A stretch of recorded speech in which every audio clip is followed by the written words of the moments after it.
dengan agama dan kepercayaan masing-masing yang saya pimpin sendiri. Berdoa, saya persilakan. Selesai? Gimana kabar hari ini? Sehat semua? Sehat. Ada yang tidak masuk mungkin? Nihil, Bapak. Oh, nihil. Alhamdulillah ya. Bagi yang sudah masuk, silakan bisa mengisi absensi melalui barcode yang ada di depan. Ya sudah, Pak. Sudah semua? Sudah. Oke. Kalau sudah, sebelum kita ke materi hari ini, marilah kita mengingat kembali materi-materi sebelumnya. Kalau tidak salah, materi sebelumnya adalah konsep dasar kecerdasan artifisial. Ya. Artinya adalah ilmu komputer yang berfokus pada sistem atau mesin yang mampu meniru kemampuan berpikir seperti layaknya seorang manusia. Masih ingat? Masih ya? Oke. Kita lanjut. Konsep dasar dan cara kerjanya adalah bagaimana sebuah sistem dan mesin itu bisa meniru kecerdasan manusia. Dalam prakteknya, KA belajar dari data seperti manusia. Jadi sistem itu membutuhkan semakin banyak data. Jadi mungkin manusia itu dikasih perintah itu langsung direspon. Apa yang bertindak duluan, mungkin tangannya, kakinya. Kalau disuruh makan, apa yang pegang dulu, semua data itu dikumpulkan. Makanya sekarang terkenal dengan namanya dengan big data. Ya, salah satunya adalah untuk KA ini. Ya. Pengenalan pola, wajah, suara, ya, tulisan atau kebiasaan dari pengguna. Membuat keputusan berdasarkan data yang telah dianalisis. Jadi data itu sebelum dimasukkan di dalam sebuah data itu dianalisa dulu. Apakah data ini layak untuk disimpan? Cara kerja dari KA itu berdasarkan algoritma, ya, algoritma matematika mungkin ya, untuk bekerja memahami input gambar, suara, teks, memproses dan menganalisis, memberi hasil atau keputusan output. Jadi setelah data itu diinstruksi untuk diolah menjadi output, nah ini perintah instruksinya ini biasanya yang memang agak susah untuk dipahami kalau kita tidak belajar lebih awal. Ya, apa sih peranannya KA dalam kehidupan kita sehari-hari? Yang pertama adalah otomatisasi tugas sehari-hari, seperti asisten virtual, ya Siri mungkin anak-anakku semuanya. Siri biasanya kalau anak-anak males ngetik ya, kita kan biasanya kan kalau mager, ya nggak usah ngetik, kita pakai Siri saja, otomatis dari perintah suara itu akan menghasilkan sebuah ketikan dan browsing otomatis. Mungkin kalau sekarang di TV yang smart itu ya, sekarang sudah bisa pakai perintah voice atau suara. Autocorrect dan prediksi teks di ponsel ya, autocorrect biasanya kalau autocorrect kita setting bahasa Indonesia, dia akan otomatis mengkoreksi sebagai bahasa Indonesia ya, atau kalau kita suka bahasa Inggris, autocorrect bahasa Inggris. Yang kedua adalah untuk peningkatan produktivitas, penyusunan laporan otomatis, mungkin ini yang biasa kita gunakan ya, seperti laporan-laporan apa yang kita mungkin sebelumnya belum tahu. Kita bisa menggunakan KA ini sebagai asisten atau membantu kita dalam pekerjaan. Yang kedua adalah analisis data besar atau big data.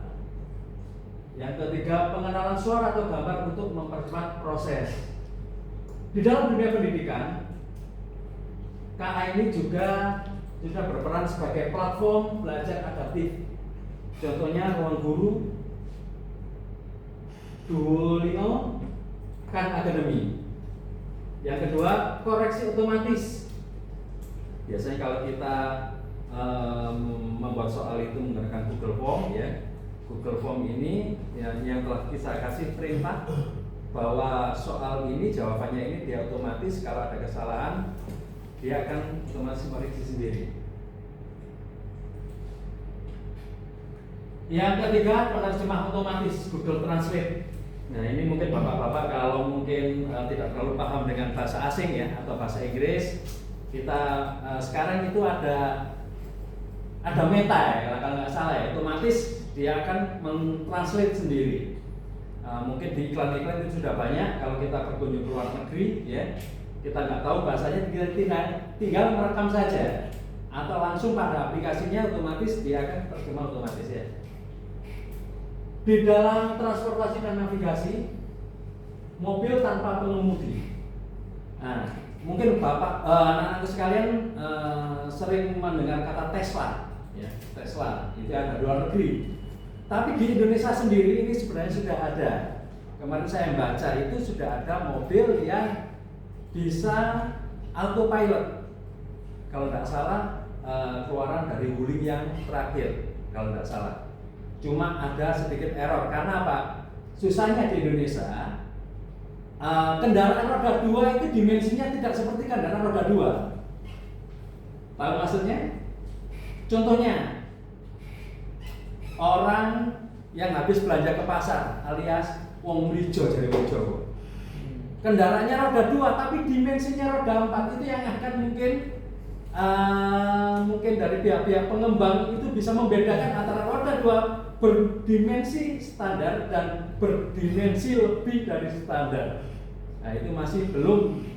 Kemarin waktu saya lihat di internet itu masih belum standarnya roda 2 dimensinya masih standar semua. Sistem GPS Google Map ya, Google Map sekarang sudah bisa memprediksi arus lalu lintas, ada kemacetan mungkin, tabrakan atau ada pengerjaan jalan dan lain sebagainya. Optimasi rute pengiriman barang atau logistik, ya ini untuk di pengiriman ya. Mungkin bisa kita lihat sebentar untuk video ini. Apa yang ada dalam video ini mungkin bisa kita pikirkan.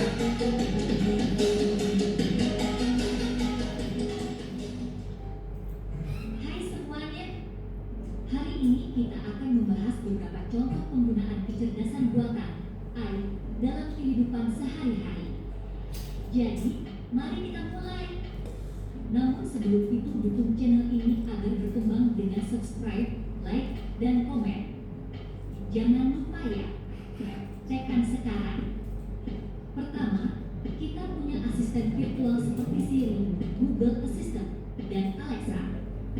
Misalnya, saat kamu menggunakan Siri di iPhone, kamu dapat bertanya, cuaca hari ini di Jakarta, dan Siri akan memberikan informasi cuaca yang akurat. Selanjutnya, sistem rekomendasi produk. Ketika kamu berbelanja online, AI akan menganalisis riwayat pembelianmu dan memberikan rekomendasi produk yang sesuai dengan minatmu. Misalnya, jika kamu suka buku sejarah, dari video yang tadi, apa yang kita pikirkan? Kecanggihan teknologi. Kecanggihan teknologi. Yang lain? Modernisasi. Prediksi. Ya. Anak-anakku sekalian nyadar enggak waktu kita browsing atau searching atau nonton YouTube atau belanja, sistem itu akan otomatis melubek hasil searchingan kita, betul nggak? Waktu di marketplace lah, mungkin bapak anak-anak semua ingin belanja, mungkin spare part atau belanja pakaian, pasti di marketplace itu akan melub perintah kita. Perintah itu di-save di dalam akun Google kita. Makanya waktu akun Google kita masih tetap itu, dia akan tampil yang hampir sama semuanya. Ya. Apakah anak-anakku pernah menggunakan ChatGPT atau Google Translate semua? Benar. Kamera deteksi wajah? Pernah. Nah, pada tujuan pembelajaran kali ini, ya. Sebelum kita masuk pada library kecerdasan artifisial, ya, pembelajaran kali ini saya tidak seberapa kelihatan ya, besar. Diharapkan mampu mengenal dan memahami konsep dasar kecerdasan artifisial, ya, yang tadi yang di depan itu. Peserta didik memahami konsep dasar kecerdasan juga, sama peserta didik mengidentifikasi library populer seperti TensorFlow, PyTorch, Scikit-learn, ya, atau translate mesin yang ada dalam Google Colab. Yang terakhir, peserta didik menggunakan salah satu library KA untuk membuat aplikasi sederhana berbasis KA.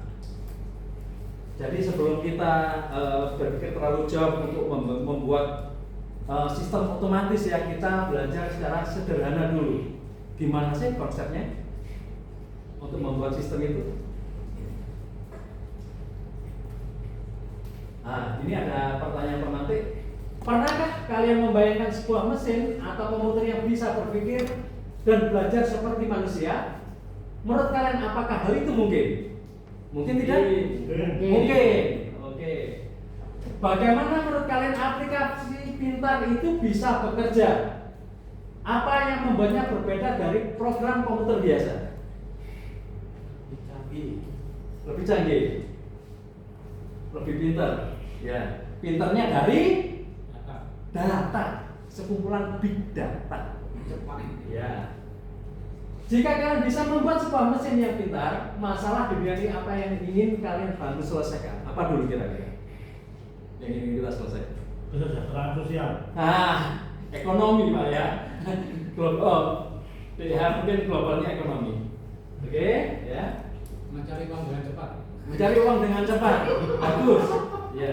Sekarang kan sosial media, kalau kita menjadi seorang kreator, ya, itu kan kita kan juga dapat fee, kan, ya, berbentuk dolar.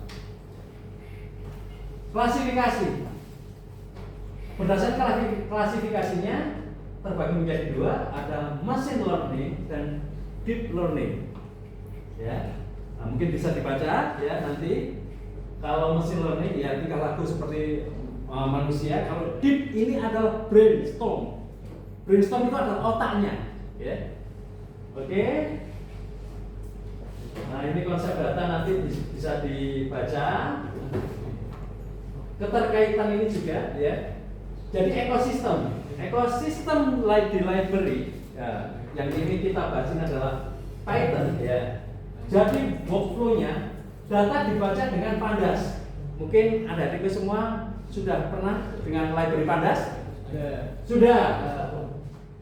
Bentuknya seperti apa? Data frame, ya, seperti Excel itu, ya. Pemrosesan pakai NumPy, modeling, ya, evaluasi, penerapan atau deploy. Ya, jadi ini ada jenis dan fungsi library yang nanti kita akan praktekkan mulai dasar dulu, ya. Nah, ini boleh dibaca nanti untuk e-booknya, ya. Tool pendukung sudah ada di sini beserta fungsi dan contohnya. Nah, tugas kita nanti kita akan coba menggunakan library yang paling sederhana dulu, menggunakan library Pandas yang mungkin sudah ada di e-book anak-anakku sekalian, ya. Boleh dicoba nanti outputnya seperti apa. Dan anak-anak semua nanti kalau sudah selesai silakan maju untuk menerangkan apa ini maksud dari kode program ini. Library-nya sebelah mana? Paling atas. Nah, makanya waktu kita eksekusi, dia akan muter dulu, dia akan mendownload import. Nah, ini library-nya, import Pandas ini. Nah, ini tidak saya terangkan, ya. Sudah bisa. Nah, untuk lembar refleksi kegiatan pembelajaran hari ini, silakan anak-anakku semua bisa mengisi via barcode. Oke, ya, untuk asesmen, ya, nanti kita akan share melalui grup, ya, grup kelas ini untuk mengisi. assessment. Terima kasih anak-anakku semuanya. Apa ada yang ditanyakan pada hari ini? Jelas. Tidak ada ya.